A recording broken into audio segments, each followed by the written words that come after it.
Hey my friends, Truex31 here again today. Awesome day outside, minus 25 degrees or something, Celsius that is for my American friends. Cold, I must say, and it's heading down towards Minneapolis, so I want my friends down there to try to stay warm because it'll hit there pretty soon. But anyway, today I just want to talk a little bit about PEX A, B's, and C's again.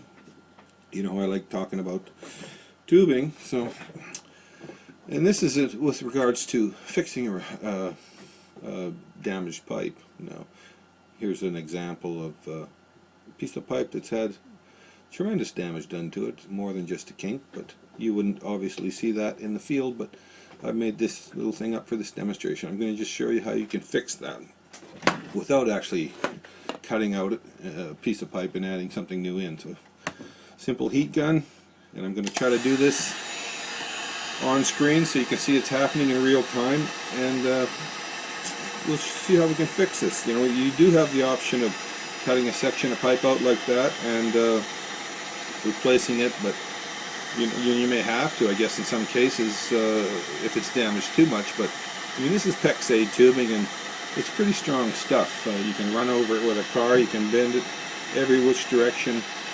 And remember, I said it wants to come back to its original shape, and that's what's going to happen here. That's what allows us to use that fitting system I've been showing you, the ProPEX fitting system, where you expand the tube out, drop the fitting in, pipe goes back to its original condition. That's what's going to happen here. Now it takes a little while, but eventually the tubing will start to turn clear, and that's what it looks like when it comes out of the extruder. The extruder, the PEX A is extruded during the hot phase.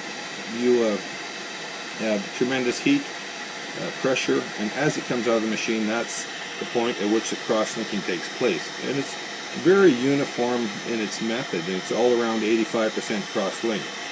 Now, PEX B's and PEX C's, you can extrude that much faster because the cross-linking is done in a secondary process. You extrude the tubing, you bundle it up, coil it up, put it in containers, and it's just a different process. So its cross-linking is done during the cold phase. Sorry, here I am talking without it on the screen, and it's not quite as consistent, but still, you know, not terrible. But it's the consistency of PEX A, the 85%, that allows us to do fixes such as this. You can see now some of the tubing is starting to go clear. It's reaching a point of about 280 degrees, the amorphous state it's called, the state at which it comes out of the machine, right? And I can do this time and time again. The tubing will always come back to that original point, wants to be straight, wants to be the same diameter as I extruded it, and you can see it starting to happen. Let's go a little bit longer. Now, as I do this, I haven't harmed in any way the integrity of the tube itself. Excuse me, the cross-linking is actually just as good or better as it was before. And I can do this time and time again.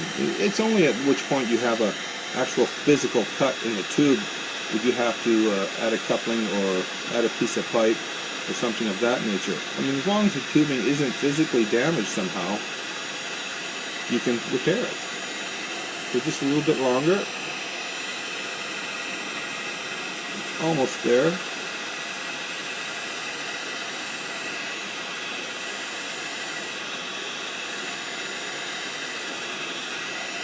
So I think that's good enough for now. I don't want to melt my iPad screen, so let's call that done. And there you have it. The tubing is now 280 degrees. Once it cools down, I'll let this cool down on its own. I won't pour water or anything like that.